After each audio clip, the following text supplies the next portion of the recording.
Good morning. We're excited to be with you guys again today and sharing on our reflections of today's Moravian reflections. We are following on from where John left off in Romans chapter 1. We're continuing from verse 13 to verse 25. So I was reading these verses. The first thing that stuck out to me was Paul talking about the gospel. And John touched on it a little bit yesterday. But I'm going to expand a little bit more because in verse 15 he says, "So I am eager to preach the gospel to you also who are in Rome." Now Paul here is writing to believers. He's talking about preaching the gospel to believers, which can be a bit strange. Why would Paul be preaching the gospel to believers? Because in our minds, we see the gospel as a form of evangelism. We share the gospel and someone becomes saved. But actually, it's not just for new believers. It is a call to us believers in our daily walk of faith. We should be always going back to the gospel, to the power of the gospel, and that should be driving us and motivating us and teaching us how to live and how to step out and how to walk in faith. He talks about, "I am not ashamed of the gospel, for it is the power of God." That is incredible. That is such a powerful statement when we really think about the fact that the gospel, Paul says the gospel is the power of God for salvation to everybody.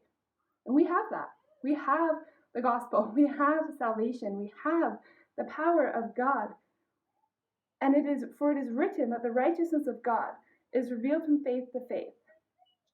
And I think right now we are in a season of Lent, a season of reflection on which we reflect about Christ and about his life and what he did for us in the gospel.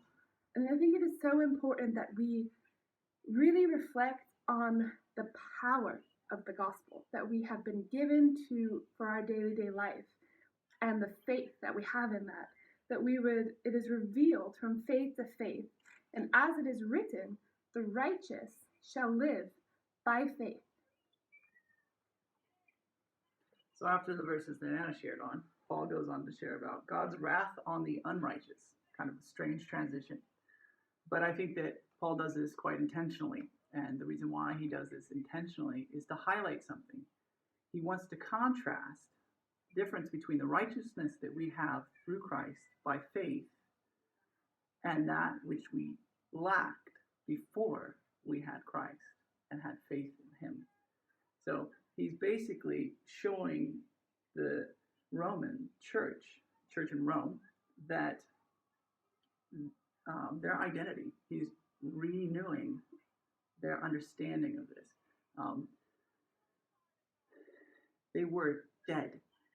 They were lost in the depravity of their mind, given over to sinful desires. But that's not them anymore. He uses the word they. He's referring to others. But I think he's doing this on purpose to contrast, to remind in some respects the Roman church what the goodness of the gospel is. The goodness, the deep goodness of the gospel is that we are no longer dead. We are no longer lost. We aren't anymore. We are on the other side of the cross. And in this season of Lent, as we remember what Christ did for us, and reflect on it as we come up to Easter, that is a deeply important part of that process, to remember what Christ saved us from. We celebrate our rebirth with Christ, this new life, our resurrection with Christ in Easter. And so I think Paul is inviting the church in Rome to do the same, to reflect on their identities as Christians, as righteous ones. They are passed from death to life, from depravity of thinking to having the mind of Christ. And he does this to glorify the gospel in them and to help them to comprehend the depth of its goodness. Amen. So I think what we are leaving with today, the challenge or the invitation, if you will, is the gospel Are we seeing it as our call to continue in our daily walk of faith? Are we seeing that as our challenge, as our are we living in the power that is the gospel? Bless you guys.